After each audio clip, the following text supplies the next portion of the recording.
Good evening and welcome to TC Network. I am Tingley Tim Hokip bringing you today's news. Today's top headlines include Foreigners entry restricted in Manipur, Mizoram, Nagaland. Home Ministry reimposes protected area regime in 3 states, Manipur government. Manipur CM seeks Naga support for peace in the state. News in details. The Union Home Ministry has reimposed the Protected Area Regime PAR in Manipur, Nagaland and Mizoram to monitor the movement of foreigners amid growing security concerns arising out of influx from neighboring countries, the Manipur government said on Wednesday. From now on, foreigners visiting the 3 northeastern states should have to seek prior permission and special permits from the government. The relaxation has been withdrawn after a gap of 14 years. According to ministry guidelines, a foreigner is not encouraged to visit protected areas unless there are extraordinary reasons to justify the visit. On Tuesday, the ministry wrote to the chief secretaries of Manipur, Mizoram and Nagaland regarding the changed norms for the PAR under the Foreigners Protected Areas Order 1958. The letter said the relaxation provided to Manipur, Mizoram and Nagaland under the PAR had been withdrawn with immediate effect, and henceforth the entire areas of these states should again fall under the PAR. The relaxation was given earlier to promote tourism. The PAR was initially relaxed from a year in 2010 in the 3 states bordering Myanmar, and subsequently the duration of the order was extended for 5 years. The latest PAR order was issued on December 16, 2022 and was valid till December 2027, an official said. The Manipur government said in a press statement that the PAR had been reimposed in the 3 states.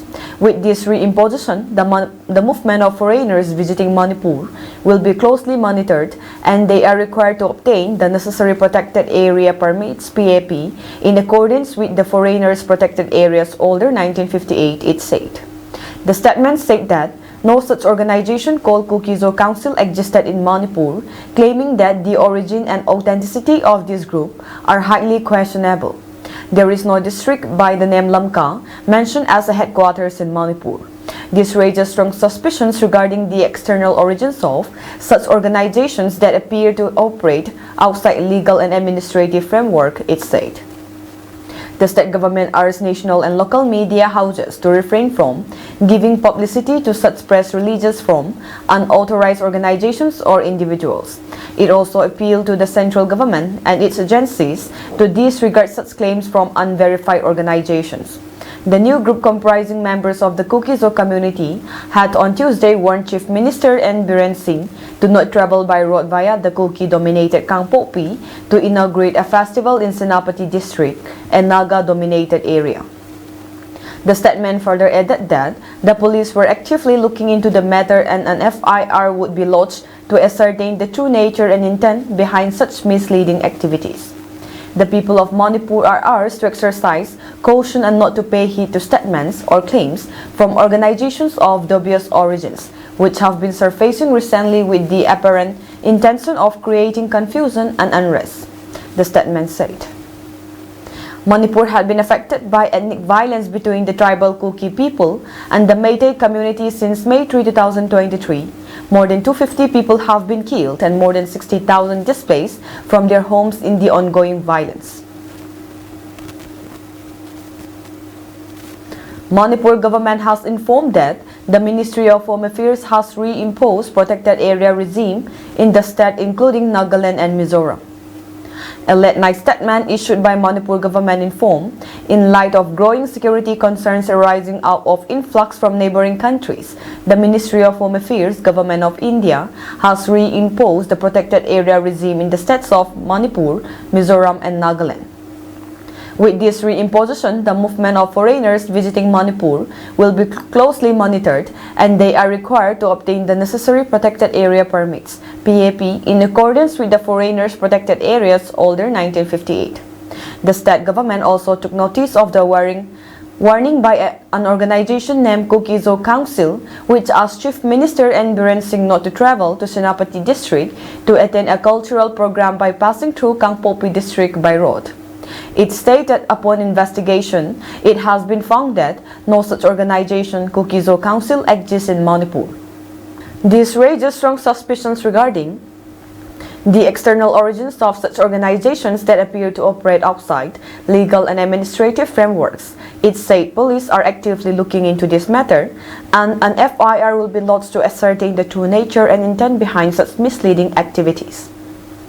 The government also advised the people to exercise caution and not to pay heed to statements or claims from organizations of dubious origins, which have been surfacing recently with the apparent intention of creating confusion and unrest. Asserting the government remains committed in maintaining peace and harmony in the state, it also advised the citizens to remain vigilant and trust only credible sources of information. The government further urged the media fraternity, both national and local media houses, to refrain from giving publicity to such press release from unauthorized organizations or individuals and appealed the central government and its agencies to disregard such claims from unverified organizations. The government will not tolerate any action that threaten to disrupt the peace process, it said. Security forces busted two underground organization camps while conducting cordon and search operations in Imphal East District, police said on Thursday. At Makopo Rabi, a hideout of the band Kanglei Yawul Kanalup KYKL was busted on Wednesday, during which one airgun, one mobile handset, one bulletproof helmet, and uniforms were recovered. Another training camp of the proscribed Pripak was also destroyed, during which one Insas LMG magazine, bayonet, 5 wooden dummy guns, 2 walkie-talkie sets, fired cartridges, and incriminating documents as well as other articles were also discovered. In another development, police arrested 9 cadres of the banned militant outfit, Kangleipak Communist Party People's War Group, during the last 2 days for involvement in extortion activities.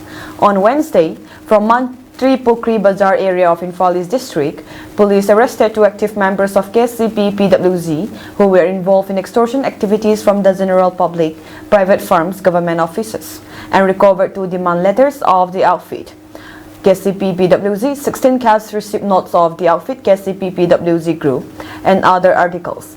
6 cadres of KCP PWZ organization were also arrested from Bijoypur, Mamang Laikai and Makha Laikai in Kakching district on Wednesday. On Tuesday, police also arrested 1 cadre of KCP PWZ from Tangkul Avenue area in Imphal West. The cadre has been involved in extortion activities from the general public, shops, beauty parlors or spas located in and around Tangkul Avenue area, they said.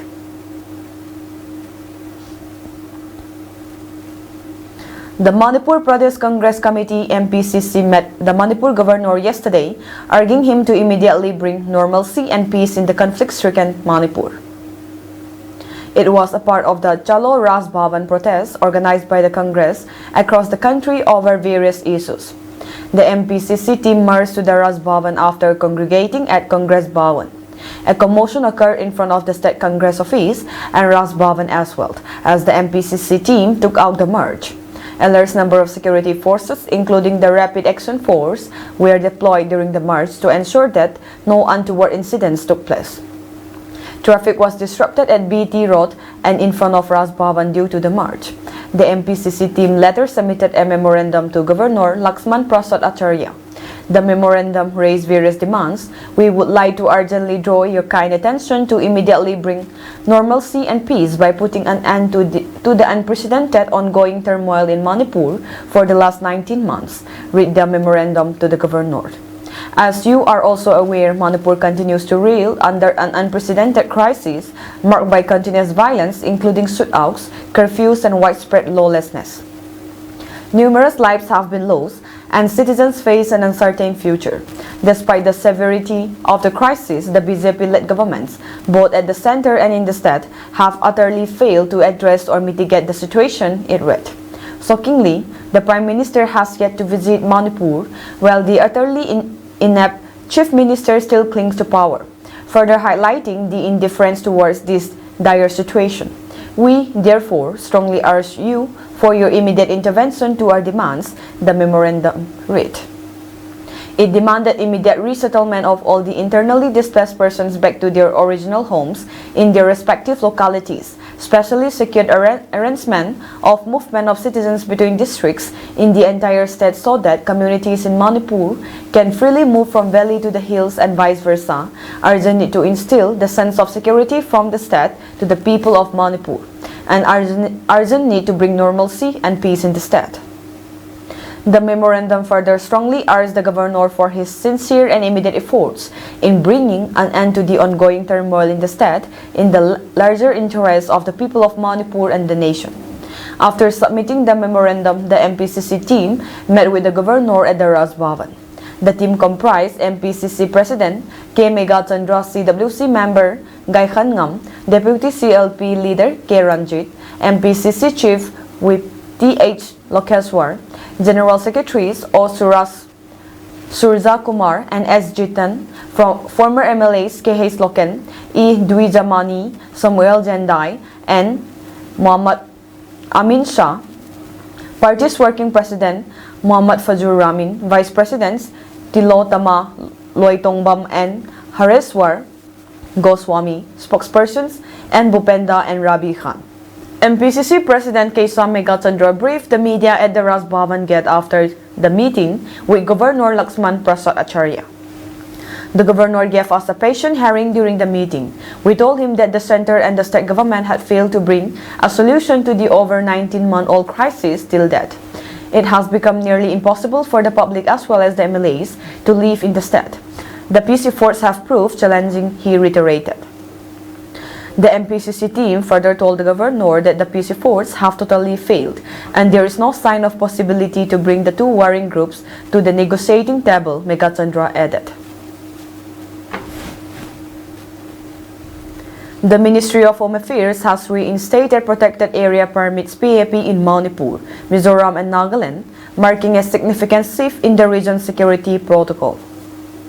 The move comes as authorities grapple with concerns over cross-border movement from neighboring countries. Foreign visitors to these northeastern states must now obtain PAPs under the Foreigners Protected Areas Order 1958, establishing stricter monitoring of international travelers. The decision reinforces existing security frameworks in these sensitive border regions. Meanwhile, the Manipur government has raised alarm over statements from an unverified group calling itself the Kukizo Council. State authorities confirmed no such organization is officially registered in Manipur, casting doubt on its legitimacy and intentions. The state government particularly noted the group's reference to Lamka as the headquarters, stating no such district exists within Manipur's administrative boundaries. This discrepancy has prompted authorities to launch a police investigation with plans to file an FIR. The state government emphasized its commitment to maintaining peace and warned against actions that could destabilize ongoing peace initiatives in the region. Law enforcement agencies continue to monitor the situation as investigations proceed. Manipur Chief Minister N. Biren Singh on Wednesday sought support from Naga Buddhists in Senapati district to help restore peace in the violence in northeastern state and asserted that his government was working hard to bring unity among communities. Speaking at a cultural event, Robvenani in Punanamai village, Singh said Manipur has been facing hardship in the last 19 months and the situation is improving gradually by God's grace. This event is based on the theme of getting together, reconciliation and forgiveness which are needed in Manipur, Singh said. The role of the people of Senapati district is huge. The role of the Naga People's Organization, Senapati District Students Association, United Naga Council Headquarters, and other civic societies is huge in protecting the unity and integrity of the state and strengthening the indigenous communities of Manipur, the Chief Minister said. The Go to Hill campaign of the state government was launched to initiate interactions between residents of the hills and people of the plains, Singh said. He also said another objective of the campaign was to bring the government to the people of the hills. I came here today to seek help from the people of Senapati district to restore peace and normalcy in the state, he said. The Chief Minister asserted that it would be difficult to establish a united Manipur without equal development and mutual respect among the people of the hills and the valley. Singh also said the war on drugs campaign was aimed at saving the youths from the menace, while the identification of illegal immigrants was initiated through constitutional provisions to protect the numerically less indigenous population. The Tribal Youth Council Manipur TYCM has called for normal operations of the Tribal Research Institute Office TRI Chingmairong from 15 January 2025 and warned of consequences in case of failing to comply with their demand.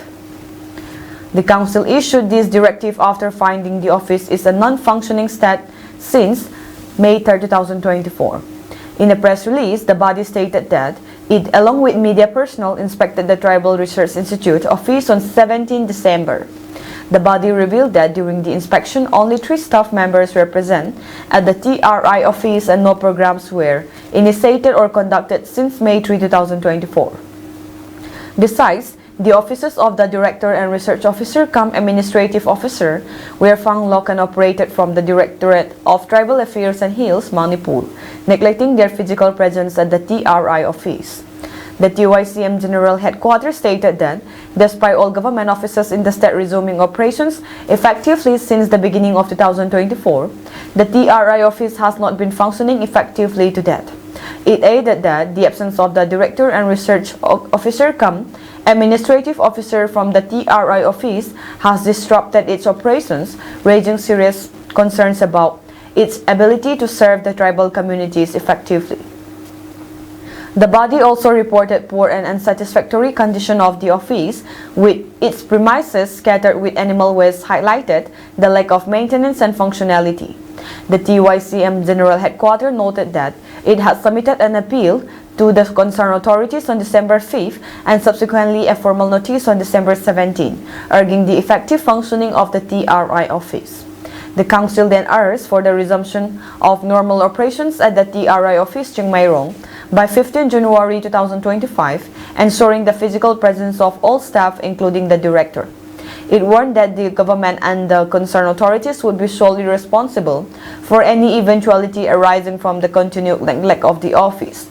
Restoring the effective functioning of the office is vital to addressing the concerns of the tribal communities and upholding the Institute's purpose, it added. Refuting the claim by Manipur police regarding the December 14 incident at Salungpham, the proscribed People's Revolutionary Party of Kangleipak Pripak clarified that the party and each military wing, Red Army, are unrelated with the deceased Laisram Prem or the 6 individuals arrested by police from Salungpham. Denouncing the statement made to the media by DIG Range 2, Jogesh Chandra Hobijam, at the conference hall of SP Thaubal on Tuesday regarding the Salungpham incident. A Pripak statement said Jogesh Chandra's claim was not only completely fabricated and baseless, but also testament of Manipur police tendency to mislead the public.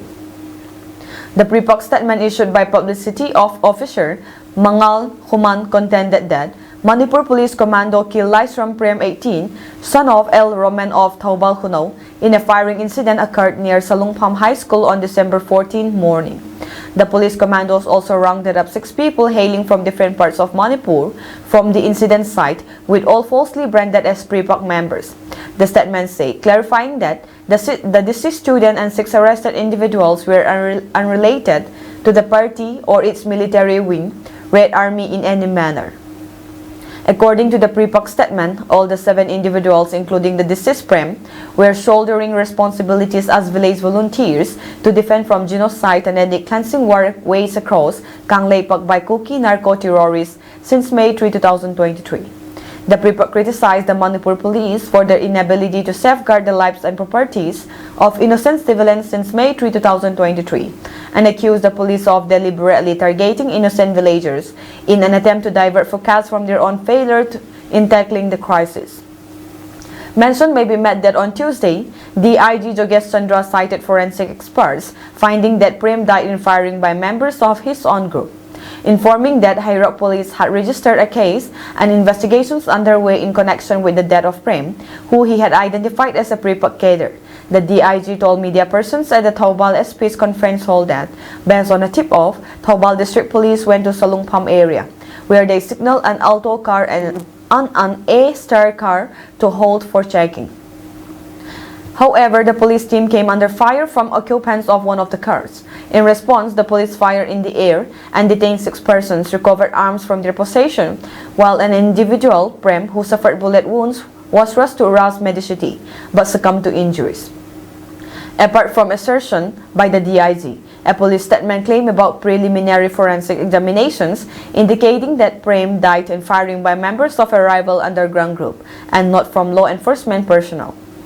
The firing took place from a vehicle identified as an A-Star car, which was located behind the scene, it said, adding that UG cadres had traveled from Kakching Kunao with the intention of extorting money in Salungpam area.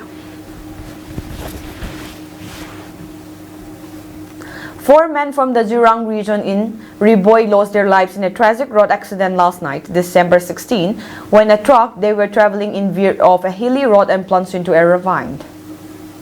Another individual sustained injuries in the incident. The accident occurred in the Minar Jurang area, claiming the lives of Edward Nongklo, Taylor Nongplang, and Francis Wazri, all residents of Liu Sok Sang village, and Bankar Lang, Kilite from Jurang. The lone survivor, Benedict Siam, is currently undergoing treatment in Shillong. The truck, heavily loaded with firewood, fell approximately 200 meters into a ravine while the men were returning from transporting the cargo. They had intended to offload the firewood at a nearby location. Authorities have shifted the bodies of the deceased to Nongpo Civil Hospital for post-mortem examinations and other formalities. Meanwhile, Jurang MLA Sotinis Sotun visited the bereaved families today, offering condolences and assistance to the family. A road accident led Wednesday night, December 18, at Nabay Jyoti village in Assam's Kakopathar claimed the lives of 3 individuals, including a woman and Arunachal Pradesh police constable. The incident occurred when a Hyundai i10, registration number AS0180811, carrying 3 passengers, collided head-on with a stationary dumper, registration number AR175319, parked on the outskirts of Kakopathar. The impact of the collision was so severe that all 3 passengers, including the woman, succumbed to their injuries at the scene. Initially, a police constable identified as Narayan Dubey from Arunachal Pradesh and the driver of the dumper was rushed to a nearby medical facility, but were brought dead. Preliminary investigations suggest the poor visibility and the improper parking of the dumper may have contributed to the fatal collision. Authorities are currently examining the exact sequences of events that led to this tragic accident. Further details are awaited as the investigation progresses.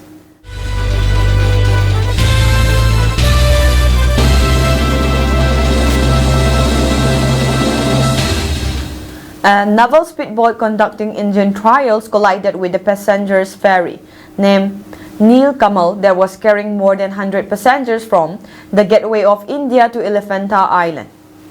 The crash, which occurred near Butcher Island, also known as Jawahar Dweep, 8.25 km from the gateway, resulting in the deaths of 13 people, including a naval officer and 2 contractual workers. The ferry capsized as a result of the collision. Following the accident, the Indian Navy said that the speedboat was a naval craft that lost control. An investigation is underway to pinpoint the exact cause of the incident, though it is suspected that an engine failure caused the rider to lose control of the boat, leading to the crash. Authorities said that it is still unclear whether one of the 2 Navy personnel or one of the other 4 individuals aboard the speedboat was operating the vessel, but a formal inquiry will be set up to look into the matter. The Navy confirmed that the speedboat went out of control due to a malfunction in the engine. In a post on X, the Indian Navy said, today afternoon an Indian Navy craft lost control while undertaking engine trials in Mumbai Harbour due to engine malfunction. As a result, the boat collided with a passenger ferry which subsequently capsized.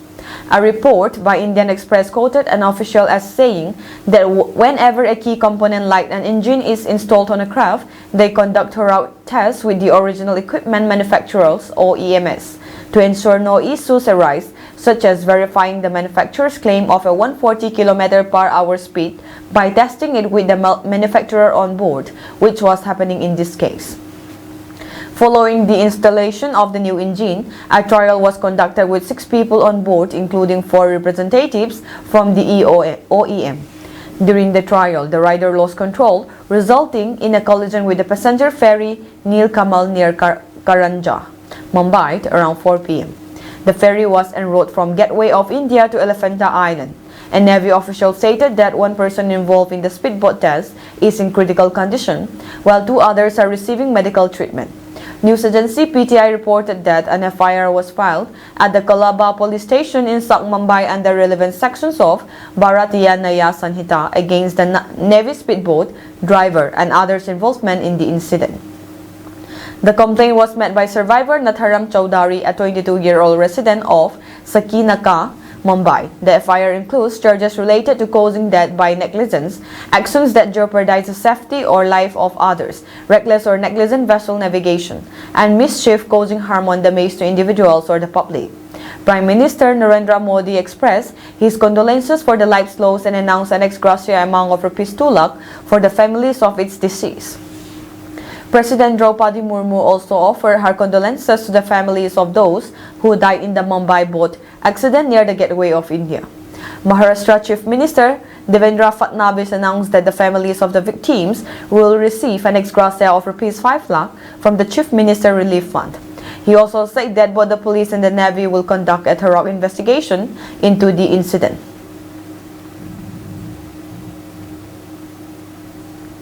Five terrorists were killed in an encounter in South Kashmir's Kulgam district on Thursday.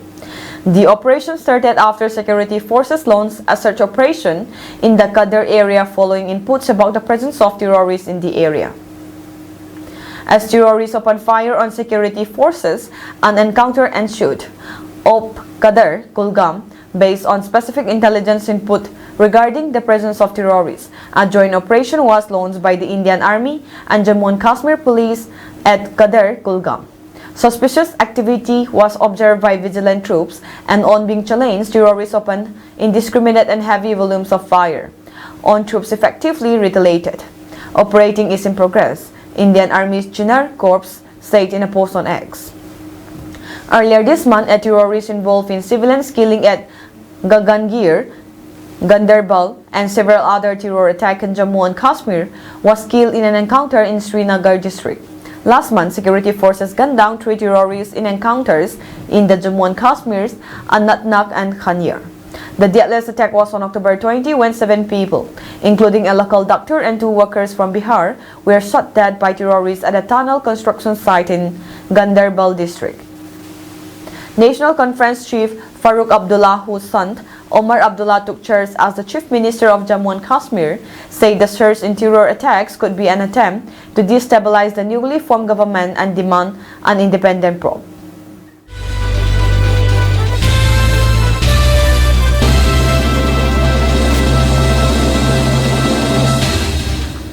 Two bus accidents involving a fuel tanker and a truck on a highway through central Afghanistan killed 52 people and injured 65, the Taliban government spokesman said Thursday.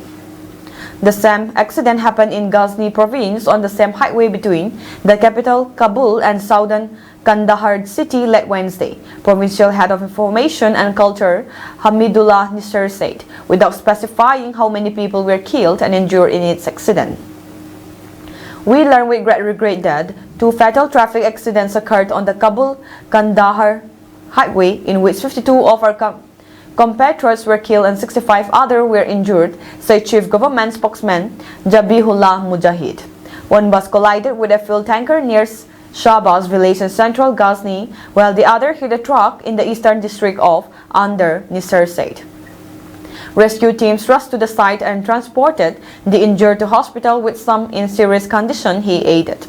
Traffic accidents are common in Afghanistan, due in part to poor roads after decades of conflict, dangerous driving on highways, and a lack of regulation. In March, more than 20 people were killed and 38 injured when a bus collided with a fuel tanker and burst into flames in southern Helmand province. Another serious accident involving a fuel tanker took place in December 2022 when the vehicle overturned and caught fire in Afghanistan's high-altitude Salang Pass, killing 31 people and leaving dozens more with burns. The United States on Wednesday sanctioned 4 entities which they claim are contributing to Pakistan's ballistic missile program. The U.S. State Department spokesperson Matthew Miller confirmed the news, following which the department released a statement revealing the names of the entities. In the statement, the department maintained that the United States has been consistent about its concern over the matter. Today, the United States is designated 4 entities that are contributing to Pakistan's ballistic missile program. We have been clear and consistent about our concerns, and we will continue to engage constructively with Pakistan on these issues, Miller said in a post on X. In light of the continuing proliferation threat of Pakistan's long-range missile development, the United States has designated 4 entities for sanctions pursuant to Executive Order EO 13382, which targets proliferations of weapons of mass destruction and their means of delivery, the statement further reads. The department went on to claim that these entities are proliferators of weapons of mass destruction. Pakistan's capital Islamabad has worked towards acquiring items in furtherance of Pakistan's long-range ballistic missile program, including special vehicle chassis intended to be used as launch support equipment for ballistic missiles and missile testing equipment.